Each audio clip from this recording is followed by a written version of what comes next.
Hello and welcome to Popular Antiquarian, the podcast about a middle-aged man exploring the strange and forgotten corners of pop culture. This season we're exploring the films of the Asylum, often considered the worst film studio in the world. A lot of their films are mockbusters, but this episode things are a little more complicated than that because technically this isn't trying to pretend to be a different film, it's pretending to be a sequel to a different film. And in fact you can make an argument that it is actually a legitimate sequel to that different film. This is Titanic 2. And this is possibly one of the greatest bits of marketing the Asylum have ever managed. It's even better than that time they realised you could stick an S on the end of the Terminator and it would be a sufficiently different movie to avoid the ire of lawyers. You have to admire the company's sheer dedication to aping the work of James Cameron. This is the fourth film we've covered that's heavily inspired by Cameron's work, and it might just be the most shameless yet. In some ways, that is a tribute to just how good James Cameron is at producing hugely impactful, big-budget movies that make vast amounts of money. Like Quentin Tarantino, a new James Cameron movie is a cinematic event, something that can generate enormous buzz merely by virtue of existing, even before any cast or plot details are revealed. He arguably never had more success than with Titanic, a gigantic 3-hour disaster movie about the world's most famous maritime disaster that made over $2 billion and took home no less than 11 Oscars. It cemented Kate Winslet and Leonardo DiCaprio as bona fide superstars, and it remains popular even today. It's a long, baggy film, and opinion is somewhat divided over the romance that forms the emotional core of the movie, but pretty much everyone agrees that the spectacle of the ship sinking is one of the most impressive sequences ever committed to celluloid. I saw it at the cinema and I can still recall the awful vertiginous tilt of the decks as the ship went under, something all the more impressive for being largely accomplished with physical effects. Even after all these years, it remains a landmark film that showcases Cameron's desire to push the techniques of cinema forward, alongside his uncannily strong commercial instincts. The idea of producing a sequel to Titanic is somewhat bizarre. The idea of producing an unauthorised and ultra-low budget sequel to Titanic is clearly insane. How was such a thing legally possible? And it's simple. Historical events are automatically in the public domain. You can't copyright the assassination of JFK any more than you can copyright that time Ed Balls tweeted Ed Balls. History is always fair game. You also can't slander the dead, which is why I can legally say that once, in my 20s, I saw Margaret Thatcher eating a live rat by the bins behind the House of Lords. So this means that anyone can make their own film about the sinking of the Titanic without issue, the same way that the Asylum were able to make a film adaptation of War of the Worlds, timed to coincide with the Spielberg War of the Worlds, the source material being in the public domain. If there's one thing the Asylum loves, it's source material being in the public domain. However, that doesn't mean that there's an absolute free-for-all. There's elements of the production of Titanic that are protected by copyright law, such as all the original characters not drawn from history, and of course the interminable strains of My Heart Will Go On. Also, you would definitely get into trouble if you tried to claim that your Titanic 2 was in any way an officially sanctioned sequel to Titanic. Here, the Asylum do something quite clever because technically the Titanic 2 they are referring to is not merely the name of the film, but the name of the very large ship which a shipping magnate builds as a tribute to the original vessel. So Titanic 2 refers to the ship itself, and it's perfectly reasonable that if you build a modern replica of the Titanic that you might call it the Titanic 2. I genuinely love the attention they've paid to trolling the movie they're ripping off in a legally defensible manner. If there's one thing I'm prepared to believe that the Asylum spends actual money on, it's their legal department. Let us take a look at the plot of this behemoth. The year is approximately 2010, and we open with some of the Asylum's trademark stock footage of places that will definitely not be featuring in the actual film. It's somewhere cold, it's somewhere northern, there's ice, and there's a man putting on a wetsuit intercut with the ice in such a way that you might almost think that he was in the cold northern place depicted in the stock footage. This being the Asylum, and me being an old hand at this point, I can tell immediately that he is not. The man is a surfer, and apparently enjoys surfing inside the Arctic Circle. This is immediately shown to be a bad idea when a large iceberg carves off a glacier and makes a big wave. He surfs this well enough, but then a much larger iceberg carves off the glacier, and this creates a much bigger wave that he is completely unable to ride. He dies, as so many have before him in Asylum films, in extreme close-up. Now this is actually more or less the entire plot of the rest of the movie in miniature, which is sort of a clever bit of writing. This is the only clever thing that will happen in the entire movie. Following this aperitif, we get down to the serious business of character introductions. First up is the token proper actor, in this case Harry and the Hendersons star Bruce Davison, who is playing an elderly Coast Guard expert. He will be doing almost all of his acting from inside a helicopter, which is classic Asylum. He's assisted in his acting by model, game show host and actress Brooke Burns, who plays a glaciologist. As the second actual celebrity in this production, she will also be doing almost all of her acting from inside the same helicopter. Their job is to broadly explain the plot, which at this point involves showing concern about icebergs from the inside of a helicopter. The other major part of the plot is, of course, the good ship Titanic 2, which has been built by a capitalist nepo baby to strongly resemble the original Titanic, which isn't so much tempting fate as knocking over fate's pint and asking fate if it wants to take it outside. The nepo baby is played appropriately enough by the film's writer, director and main star, Shane Van Dyke, the grandson of everyone's favourite Mockney and crime-solving GP, Dick Van Dyke. He arrives for the Titanic 2's maiden voyage by helicopter with a quartet of buxom but broadly silent women hanging off his arm. He's got the kind of haircut that police sketch artists got a lot of practice drawing in the 90s, and the kind of mirror shades that coke fiends wear in the false belief that no one will be able to tell how high they are. It turns out Van Dyke wasn't always a man who loved big ships and fast women. He used to love one specific woman, and wouldn't you know it, she's also aboard Titanic 2 as part of the medical crew. She's played by standard blonde woman and talented voice artist Mary Westbrook. Westbrook's character used to date Van Dyke, but he sure did change when he inherited all of that lovely money. She's also Bruce Davidson's daughter, conveniently enough. Westbrook has a friend with her, played by Michelle Glavin, who doesn't rate a backstory of her own, telling you all you need to know about her long-term survival chances.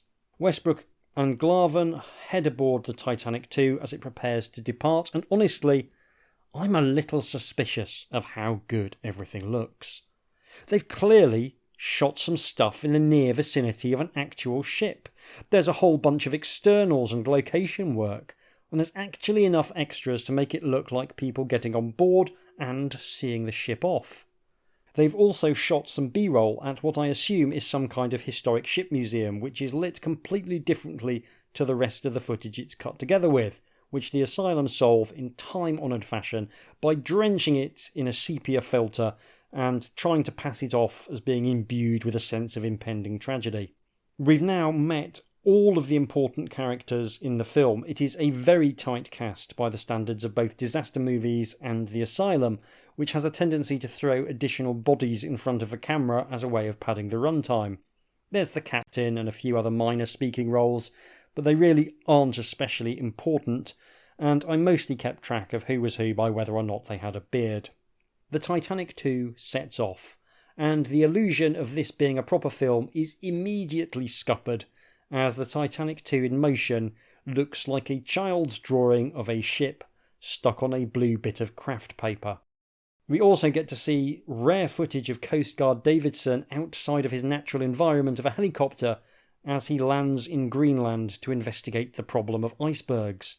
It's here that he meets Brooke Burns, who will explain to him how icebergs displace water in terms that even a preschooler would find insulting. I should say that Greenland is here represented by a green screen, the inside of a tent, and some footage of actors who are definitely not Davidson or Burns running through some snow. Burns explains to Davidson that at any moment a truly massive lump of ice is going to fall off Greenland, and when that happens it'll trigger a really big tsunami. No sooner has she finished explaining this than the moment arrives, and Davidson and Burns run to the helicopter, which will be their home for the next 70 minutes. One researcher is not so lucky and falls into a CGI crevasse that opens up with a Wilhelm scream and a motion that suggests someone dragging clip art of a falling man to the bottom of a Word document. We have now got most of our ducks in a row. A big wave is going to lob a bunch of ice into the Atlantic Ocean, and the good ship Titanic 2 is in the way. All that's needed now are two additional ingredients: romance and hubris. Fortunately, Shane Van Dyke is selflessly going to provide both. Firstly, he goes to bother Mary Westbrook's sexy nurse lady and remind her of the good times they shared. She still wears a pair of earrings that he gave her and wishes things had turned out differently when he was still planning to go into the Coast Guard and not build enormous monuments to human folly. They have the sexual chemistry of a pair of elderly kakapo out of mating season. There's no time for Shane Van Dyke to rest on his laurels though, because he's got to go and schmooze some guests in the grand ballroom where about 15 people are listlessly partying in what looks like a high school gym while some kind of new wave post-punk music inexplicably plays in the background. It's at this point that it becomes clear that the interiors of the Titanic 2 look an awful lot like the inside of a budget hotel. Having done a turn at the school disco, he pops up to the bridge to engage in a little light hubris about the fancy new lifeboats that the Titanic 2 is fitted with, and the very sexy but largely untested engines she's also fitted with. With these lifeboats and these sexy engines, what could possibly go wrong? Davidson and Burns are desperately trying to warn people about the incoming tsunami. It's travelling exceptionally fast and everyone needs to avoid ice because that thing is going to fling ice about like kids in a snowball fight. Word gets back to the Titanic 2 and suddenly it is clear that disaster may be incoming. The captain elects to prevent panic by telling the passengers nothing specific and just issuing vague directives to put on life jackets and head to the lower decks. This, unsurprisingly, panics everyone.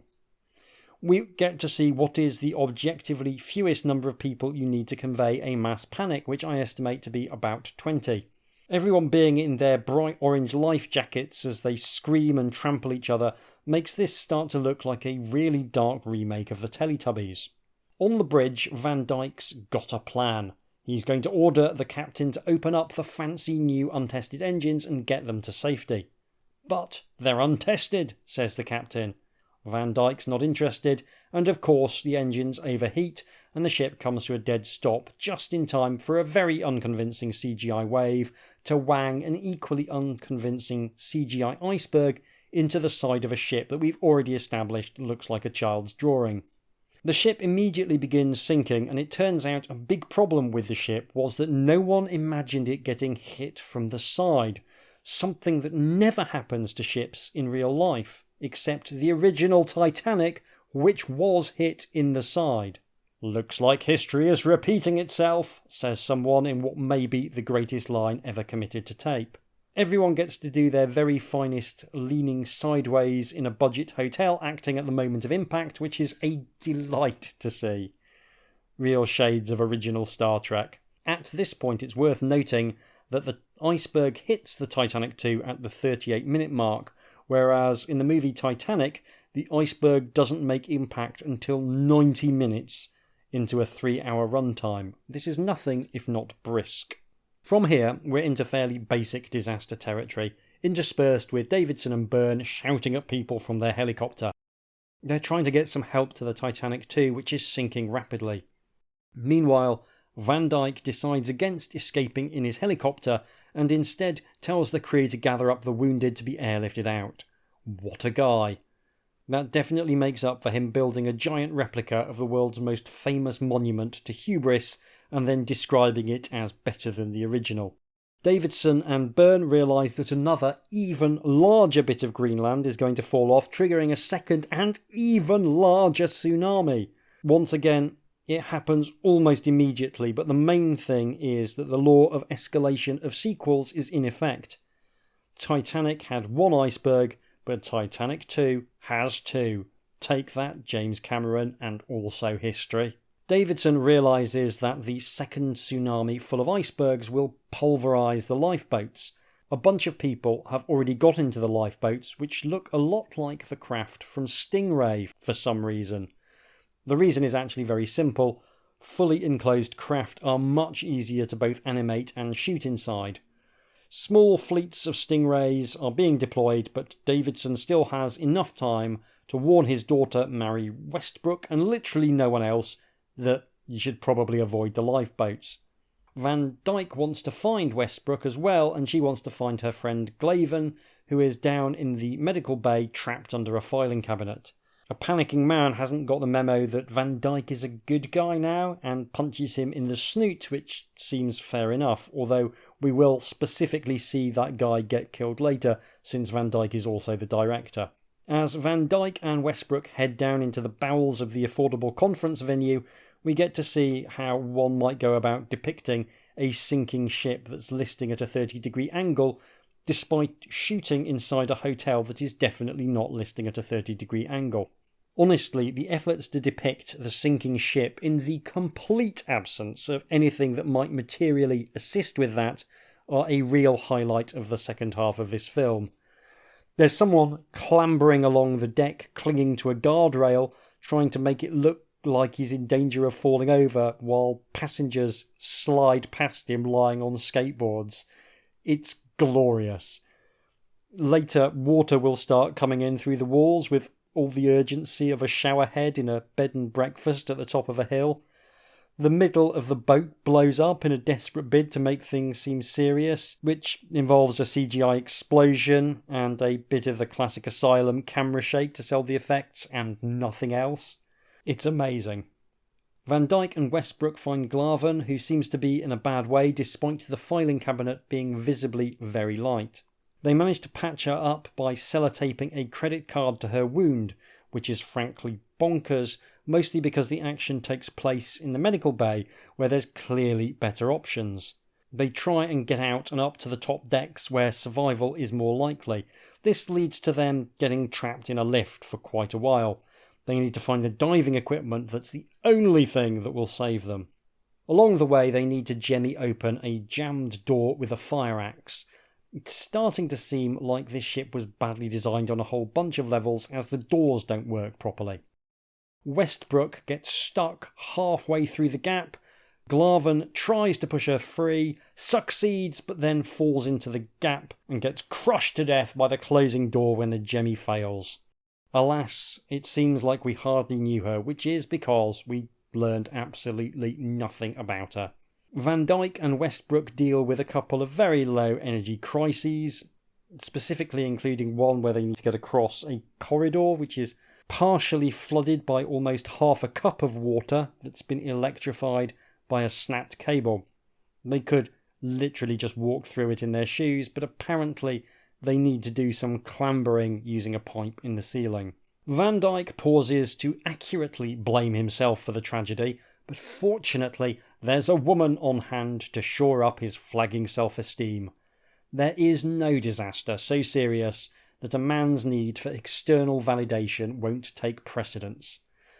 He does at least insist that Westbrook puts on the only remaining diving suit. Having done this, they decide to hide in a cupboard in the diving supply closet, where they will remain for most of the rest of the film. It's at this point that the second tsunami hits, and this succeeds in flipping the already mostly sunk Titanic 2 over so that she's upside down, like in the Poseidon adventure. and you should watch that film if you haven't already seen it. It's brilliant. The tsunami also blows up the entire fleet of stingrays, proving Davidson and Burns absolutely correct. The Titanic 2 turning upside down and beginning to sink again represents a new low in Asylum visual effects. It looks like it was animated in PowerPoint. I know intellectually that they didn't just turn the picture upside down, but that's very much what it felt like I was watching. It's the sort of thing that would get you fired from the effects team of Play School in the 1970s. I will be genuinely astonished if there's anything in the Asylum oeuvre that contrives to look worse than this. It's abysmal, even by their own rock-bottom standards. It's worse than the snake eating the train at the end of Snakes on a Train, which I think was the previous record holder for shonkiest CGI we've seen so far. If they don't have the budget to simulate a ship listing at a 30-degree angle, they really don't have the budget to simulate an upside-down ship sinking. And this is why Van Dyke and Westbrook are hiding in a cupboard. Creating the illusion of a cupboard filling with water is much easier. I think they genuinely accomplished this by putting a cupboard in the shallow end of a swimming pool and turning all the lights off. I think this because later there will be a scene of them escaping from the cupboard once the ship is fully underwater that was definitely accomplished by putting the cupboard in the deep end of a swimming pool and sticking a filing cabinet next to it so it kind of just about looks like a set. We reach the climax of the film as Davidson straps on a diving suit of his own and prepares to swim into the now fully submerged Titanic 2 in search of his daughter. Meanwhile, in the cupboard, Van Dyke and Westbrook are arguing about how best to survive. Westbrook wants to share her oxygen tank with Van Dyke, but he tells her without a suit the cold is going to kill him anyway. He's got a much better plan, which is that he'll drown, but she'll escape with his body and resuscitate him afterwards. And it's not completely insane. Drowning in very cold water has led to some amazing stories of people being resuscitated after very long periods. It's also tragically clear in this case that he doesn't believe a word of what he's saying. They kiss, the water goes over their heads, and Van Dyke drowns, holding hands with his ex in an echo of the movie Titanic. I'd be lying if I didn't say I felt a small tug on my heartstrings despite everything. I'm a sucker for anyone laying down their life for someone else. Someone who clearly isn't Bruce Davidson manages to rescue Westbrook from her cupboard, and they drag Van Dyke's body out as well. Once they get onto a lifeboat, which doesn't look like Stingray, Westbrook attempts to revive Van Dyke but ultimately fails, and Davidson and Burns look all sad and that as the credits roll.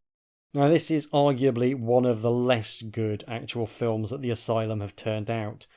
I've gone to bat for some pretty rubbish efforts, but even someone as well disposed towards extremely low budget movies as me struggles to come up with a way of defending this as a good way of spending your time.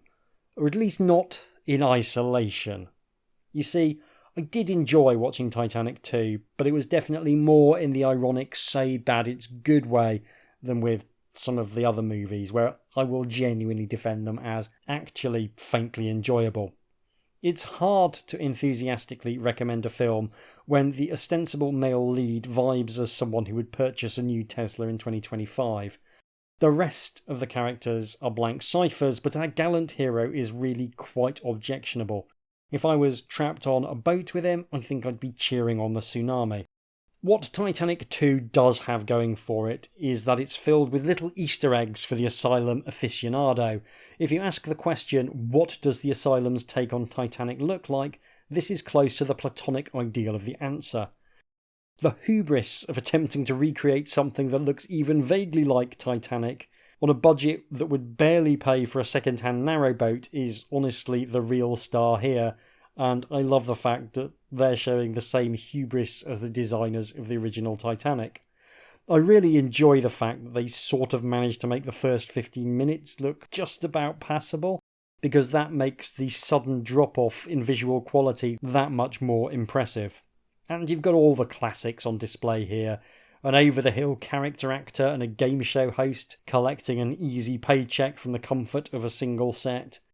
Visual effects that don't suspend disbelief so much as nail it firmly to the ground. A complete inability to represent on screen the very thing that's the core of the movie, in this case a sinking ship. People shouting while the camera shakes, aka the old shake and shout. It's a smorgasbord of terrible ideas executed very badly, and I was genuinely delighted every time I spotted some new awful attempt to render the action on screen. Realising that the interior of the Titanic 2 was a budget hotel and they were definitely not going to be allowed to get it anything like wet enough to simulate a sinking ship, the literal climax of the film being a filing cabinet in the swimming pool, the lifeboats being repurposed submarine models because no one involved has the time or the money to animate humans sat on an open-top lifeboat. Every single one of these brought me joy in the same way that watching former Prime Minister Rishi Sunak get soaked to the skin announcing the last general election brought me joy. I'll also say that, like a lot of Asylum films, I did not find it a chore to get through because doing an ersatz version of the entire plot of Titanic in under 90 minutes means that stuff is always relentlessly happening. I thought the double tsunami was a cool, stupid disaster movie idea, even if it led to the single worst bit of CGI I've seen in an Asylum movie, when the Titanic 2 turns upside down. Aside from Shane Van Dyke, the actors are all solid enough. There's nothing very interesting about any of the performances, but that's to be expected when the characterisation is this thin. Overall, it's an entertaining train wreck which functions like an I Spy book for connoisseurs of films biting off more than they can chew. It certainly helped me understand why disaster movies typically run long. If you want your viewers to actually care about anything that's happening, you need to give enough space for the characters, and unlike an action film, the big set piece elements of a disaster movie need space to breathe and a chance for those involved to react and process before the next element of the disaster hits. And you're often going to be asking quite a few characters to react to each individual plot beat. Again, unlike a action film which will typically have a tighter core cast. So I've learned something, which is always nice. The Asylum would actually return to the idea of bad Titanic sequels with the intriguingly titled Titanic 666, and you know we'll be getting to that at some point. It sounds like a horror disaster movie crossover, which feels like an amazing idea that the Asylum are completely ill-equipped to deliver on. That is all for this episode. I'm curious about whether there's any CGI out there that can possibly look worse than Titanic 2, and I think I found a possible candidate in the shape of King of the Lost World from 2005, a King Kong mockbuster. There's very little harder to animate than animals, and 2005 was a very long time ago. So something to look forward to there for fans of really, really ropey Asylum effects. If you'd like to support my nonsense, you can do so by going to patreon.com/HJDoom and pledging as little as a single English pound. I'm currently working on a new adventure game book, which will go out to patrons before the end of the year, and you also get the warm glow of forcing me to carry on with this project. If you don't want to give me money, which is fine, but still want to help, then a review or a rating would be awesome. You can get in touch with me by email at hjdoomretrofun@gmail.com or by following me on Blue Sky at HJDoom. Thank you very much for listening, take care, and I'll see you soon.